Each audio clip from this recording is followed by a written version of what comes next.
Shalom Bapak Ibu Saudaraku yang dikasihi Tuhan. Senang sekali pagi hari ini saya bisa menjumpai saudara kembali dalam membagikan kebenaran firman Tuhan. Nah saudaraku, pagi hari ini saya ingin menyampaikan firman Tuhan mengenai ibadah yang tidak terbatas. Di tengah-tengah kesibukan saudara, mari luangkan waktu saudara dulu untuk mendengarkan kebenaran firman Tuhan.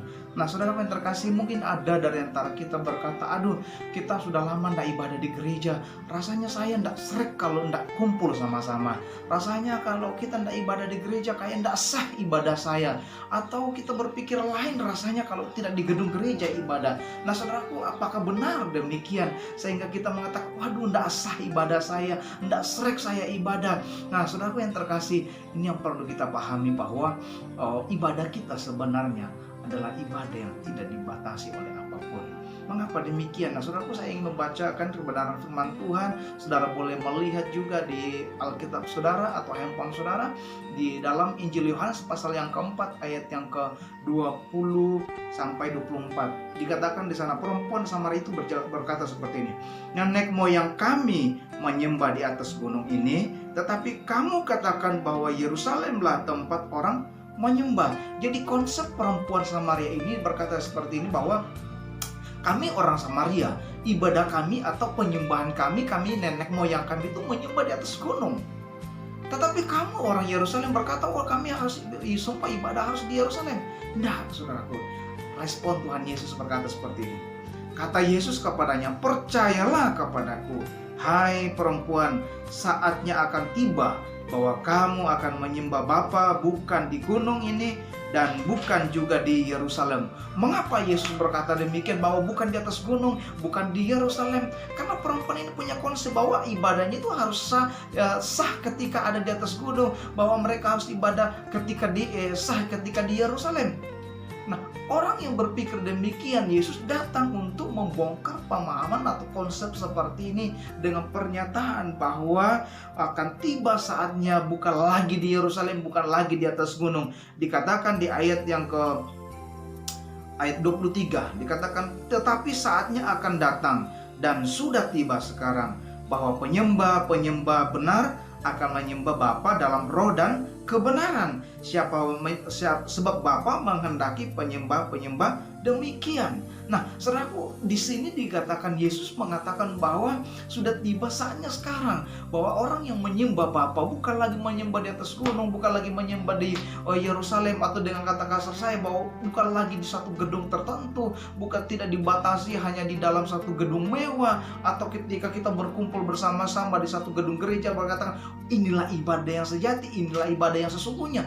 Nah, saya mau tegaskan bagi kita bahwa ibadah kita tidak dibatasi oleh gedung, gereja, tembok-tembok, bangunan yang mewah. Engkau boleh ibadah di mana saja. Engkau beribadah di rumah. Engkau boleh beribadah di dalam kamar mandi. Engkau boleh ibadah di satu tempat tertentu yang tidak terlihat oleh apapun. Dan saya katakan itu sah di mata Tuhan. Itu penyembahan, kalau penyembahan yang keluar dari hati, tanpa ada intimidasi, tanpa ada ajakan-ajakan orang lain. Engkau datang sendiri dengan satu kerinduan dengan baik. Itu adalah ibadah yang ikhlas, ibadah yang tulus, ibadah yang penuh dengan satu kerinduan. Sama katakan, itulah ibadah yang Tuhan kehendaki. Itulah ibadah yang Tuhan kehendaki.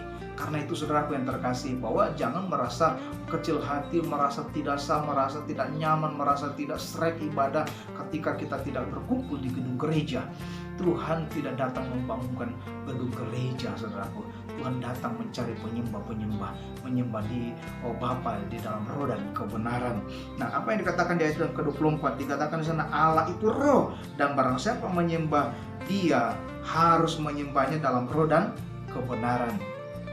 Perlu kita pahami, perlu kita mengerti bahwa Allah yang kita sembah, Bapa yang kau kenal itu adalah Allah roh, adalah roh. Nah, kalau kita memahami bahwa Dia roh, berarti roh itu tidak dibatasi oleh gedung gereja, tidak dibatasi oleh tembok-tembok, tidak dibatasi oleh suatu ruang dan waktu. Dia Allah yang adalah roh, di mana kita menyembah kapan saja, di mana saja, apapun situasinya. Engkau bisa menyembah, engkau bisa berkomunikasi, engkau bisa beribadah kepadanya. Itulah keistimewaan ibadah kita sebagai orang-orang percaya dimanapun saja kita bisa beribadah datang kepada Tuhan, saudara yang terkasih. Nah, Tuhan sangat menghendaki banyak orang-orang yang memahami kebenaran seperti ini, sehingga kita bisa menyembah dengan benar, menyembah dengan yang sesuai dengan keinginannya.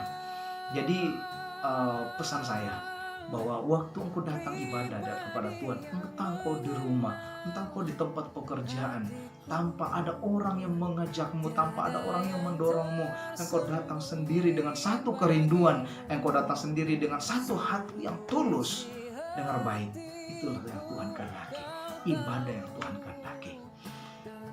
Jadi saudara yang terkasih, dengar baik bahwa waktu engkau datang waktu engkau di gereja, di rumah, bersama keluarga engkau datang beribadah sama Tuhan, itu adalah ibadah yang sejati, itu ibadah penyembahan yang Tuhan kehendaki. Karena itu saudaraku, biarlah firman ini membangkitkan semangat saudara, mendorong hati saudara, bahwa ya saya rindu beribadah kepada Tuhan. Walaupun tidak ada orang mengajak saya, walaupun tidak ada orang di sekitar saya mau tetap ibadah. Karena dengar baik, ibadah yang datang dari satu kerinduan, membangun satu keintiman, membangun satu persekutuan yang indah dengan Tuhan. Itulah firman Tuhan yang dapat saya bagikan bagi saudara, kiranya menjadi berkat, mendorong saudara untuk lebih lagi beribadah menyembah Bapa, menyembah Dia di dalam roh dan kebenaran. Tuhan Yesus memberkati. Selamat melakukan aktivitas. Tuhan Yesus memberkati.